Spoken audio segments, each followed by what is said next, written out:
Hello and welcome once again to Business Summit, the show that brings you reliable information on business development services intervention to support enterprises. My name is Eunice Pereginodate, your host for the show. In today's episode, we'll be taking a look at how BDS can help boost the tourism potential in Ghana to support the economy. And with me in the studio today is Jean Lukaz, a BDS tourism consultant. Jean, you're welcome. Thank you.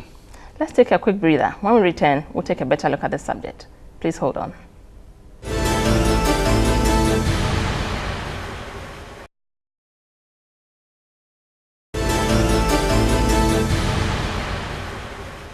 You're welcome back.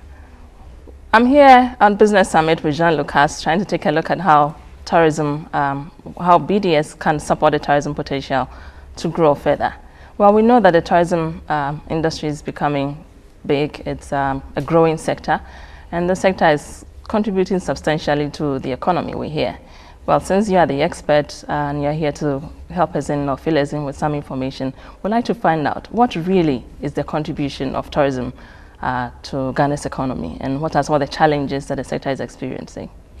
Yeah, thank you very much, Eunice. Presently, Ghana tourism is actually contributing about $1.6 million to Ghana's economy, employing about almost 400,000 direct and indirect people in the sector. And it's about, the contribution of tourism is about 20.7% of the total exports of Ghana. And about 8 points something, it's not 9, but about 8 point something to the GDP, total GDP of Ghana too. I see. So that's quite substantial, considering where we're coming from, especially with the export component that you talked about. That's 20 point something percent. Yeah. Okay, so we understand that obviously the sector is facing some challenges. Would you want to mention some of the challenges, and then we can take a look at how BDS is being used to sort of overrun those challenges to grow the sector? Looking at Ghana tourism, for example, the contribution of tourism has been pegged as the third foreign exchange earner, and it has been overridden by foreign remittances. But then if you look at the actual or the real contribution of tourism, then you're probably looking at third. Rated third. Because it employs people. I mean, it does so much just other than just bringing in money. Okay. So there's always this arguable thing about whether it's the third or it's the fourth, but I think it contributes so much. Challenges, yes. I mean, there are challenges. We are a developing country, of course. And we have a situation where tourism is something that really needs to be well marketed to bring people in, of course. It is not just the international visitors, but the local visitation as well also contributes to tourism. And Ghana, I think, has been blessed and cursed because we have too much and we can't sell them. Wow. That's the problem we have. If you take countries that have got just one thing, they know that's the only thing they have, so and they sell it very well. It, yes. But we have got too much that we don't even know what to focus on now. It's like too much too good or too much too bad. Is that the main challenge we have, marketing what we've got? I would say so. Not necessarily. It might be the first thing, I mean, on board. The second thing, I mean, tied to marketing, of course, is government support to the sector. And we have a situation where the finances of the ministry and the Ghana Tourist Board are not really up to what they really need to be able to sell Ghana tourism. So then they are constrained in that part. For the private sector, yes, we are lucky to have Ghana's tourism dominated by MSMEs, I mean the micro, small, medium enterprises. And so it is mostly owned by Ghanaians, apart from these big hotels, which are just a few. So that is the other good thing about Ghana tourism. I mean, it's owned by us. But the problem also is if the public sector is not getting enough money to market the product, then it becomes the burden of the private sector to sell the product, to package and sell the product, which becomes more expensive for them.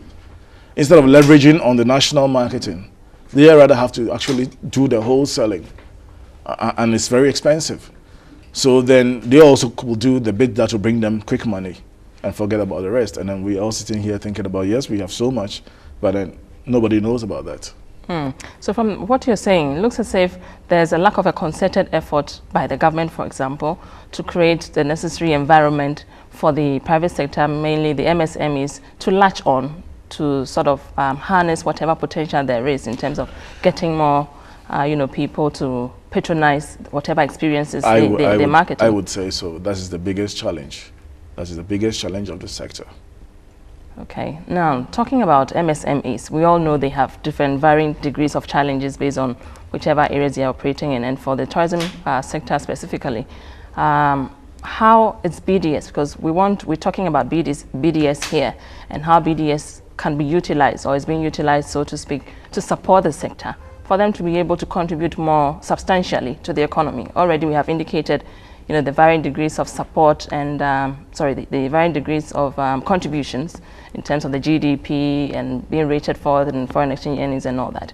Now, how is BDS being used in Ghana to support the sector, basically?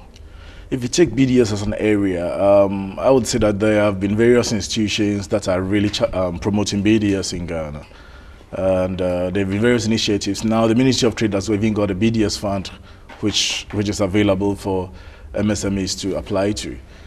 But as to whether the focus has really, I mean, the focus on tourism has been that much, you know, huge and effective is another thing.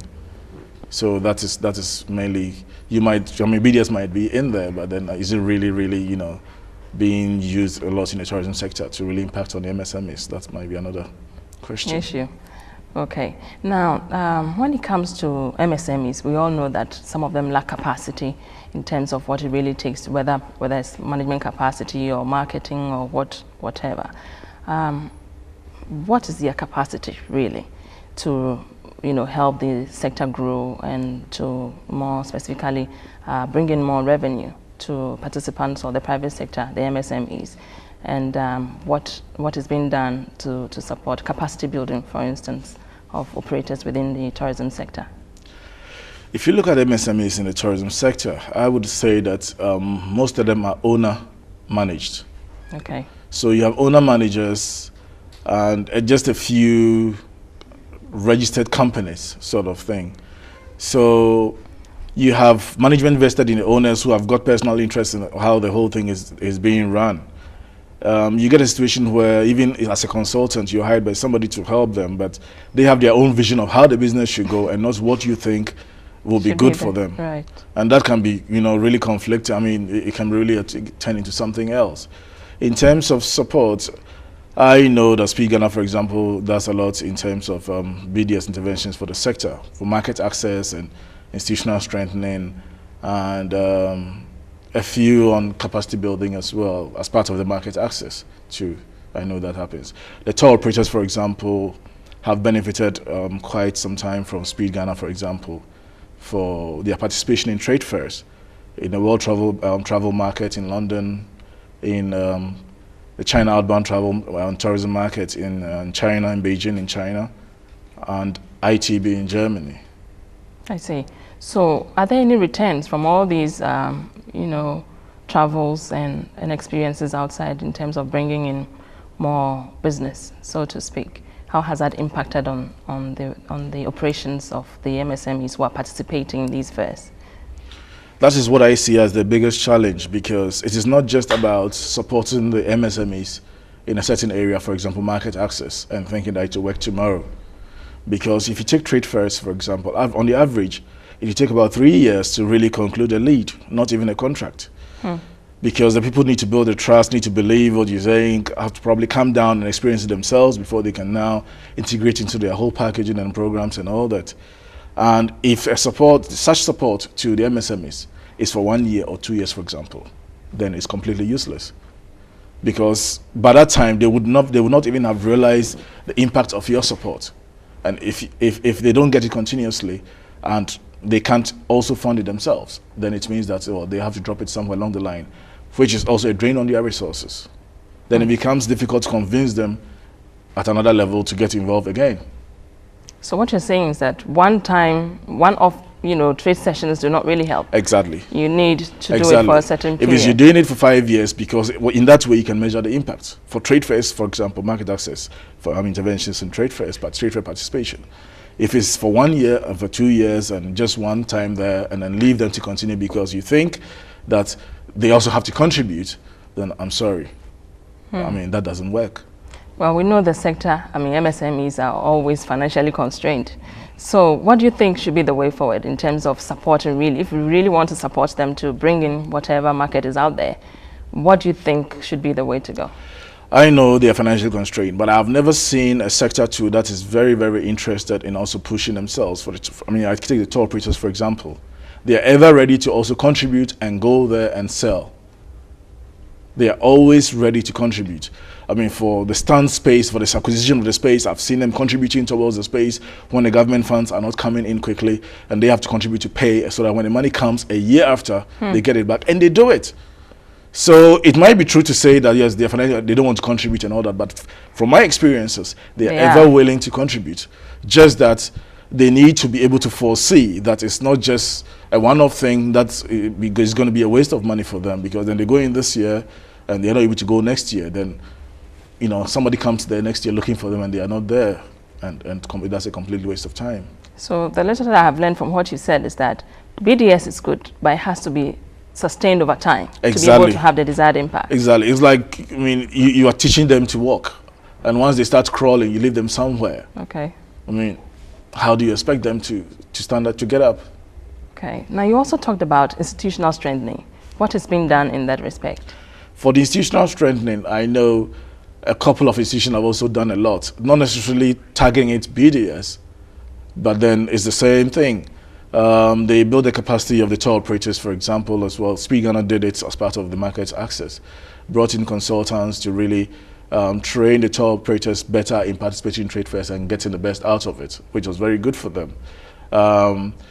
If you take the Tour Operators Union of Ghana as an association, the management of the association and a whole lot of things that they need to really get the association moving, there's been support over there. SMV, I know SMV has done a bit in there, Speed has done a bit in there. Ghana Tourism Federation has also got a bit of support in terms of administrative issues in getting the association running. And then we have the institutional supported training institutions, hospitality training institutions to GIMPA and HOTCAT, which have now been integrated. Speed, especially Speed Ghana, also was part of this whole process in facilitating it. So these are some of the issues that have come up, and successfully GIMPA has been able to take over HOTCAT. We are yet to see the future. On this note, we'll go for a quick break. We'll return shortly.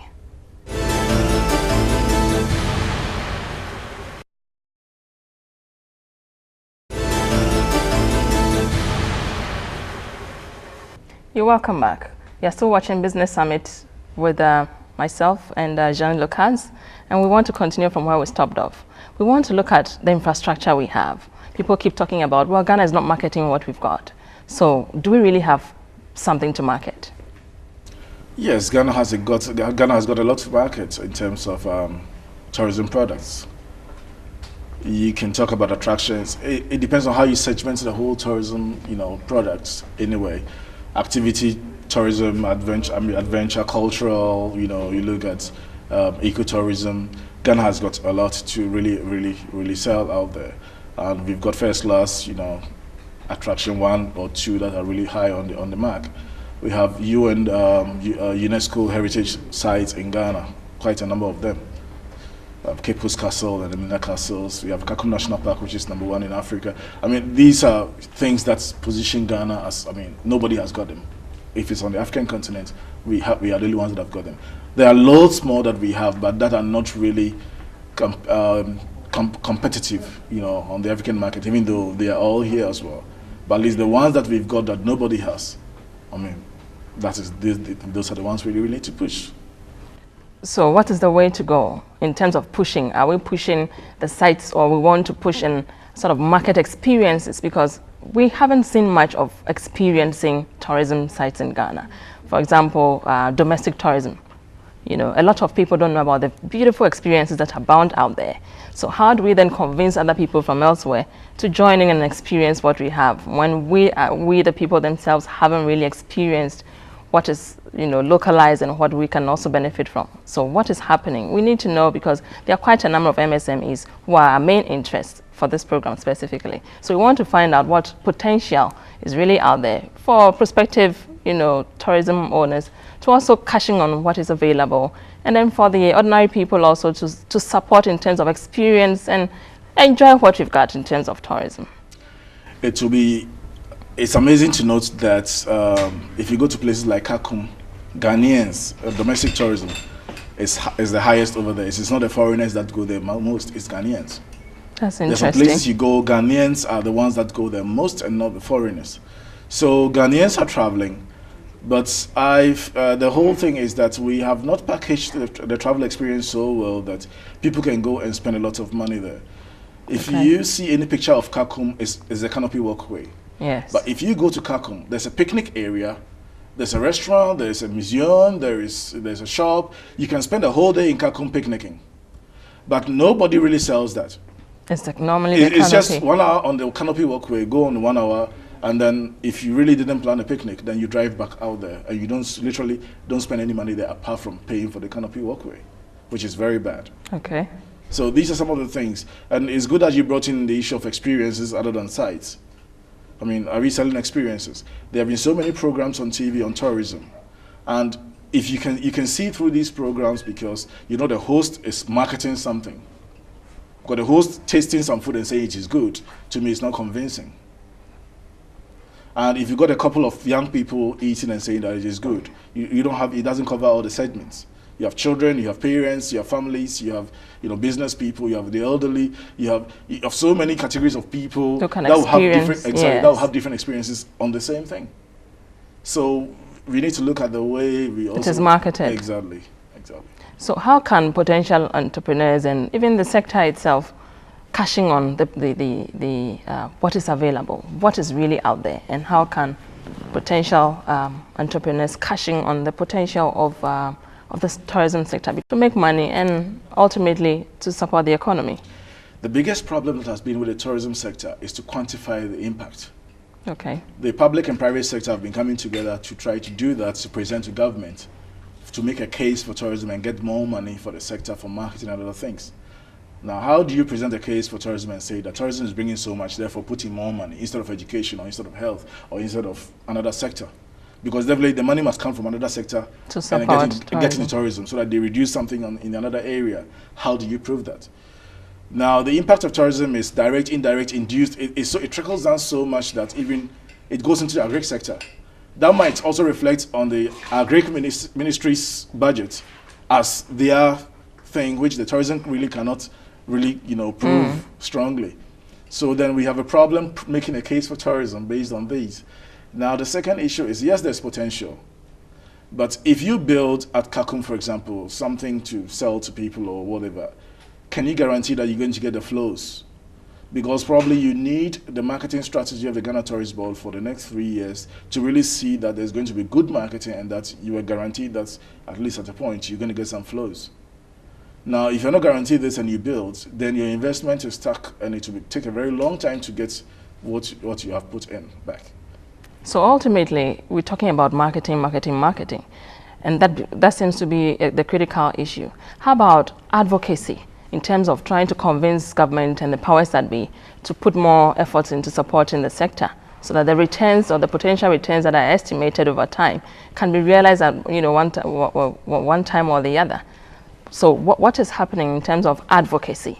You're talking about marketing. What about advocacy to get the government to support, create the necessary environment, so to speak, to let the sector flourish? Yes, advocacy is good, but of course, when you're doing advocacy, you have to base it on evidence. Evidence, and you need to make a case. It's the same thing. But if you take the tourism sector, for example, you want to do advocacy for the tourism sector. And first of all, as I say to you, I cannot tell you what the expenditure of the Ghana Tourist Board is on marketing only. Okay. Because what they get is for paying salaries, it goes to paying salaries and paying for a lot of things. So in the end, you have very little going into marketing. Well, unless they can make a return on investment analysis and prove to the government that when you gave us 10,000 last year, this was what happened. 2 years ago, you gave us maybe 9,000, this is what happened. We can prove that by our strategy. Investing more. If you give us more, we can make this. I believe that makes a case. But if you can't prove what you got, you use it for this and this is the impact you made, then how do you go asking for more when you can't even prove it? That what you got, you really used it well and you even did better than you could have done. Well, from what we heard from the BDS fund, they are ready, they've got funding and support, they just need quality proposals to come to their doorstep. And if there's good reason enough, I think they are more than willing to support. I believe so. We want to go to the Doing Business in Ghana segment. But before we go, we'd like to acknowledge and thank our supporters, Ali Beauty Palace for my hair and makeup, Truworths for my outfit, Mobilia Showroom for these beautiful IKEA leather sets. Thank you so much for watching Business Summit, and we'll see you next week.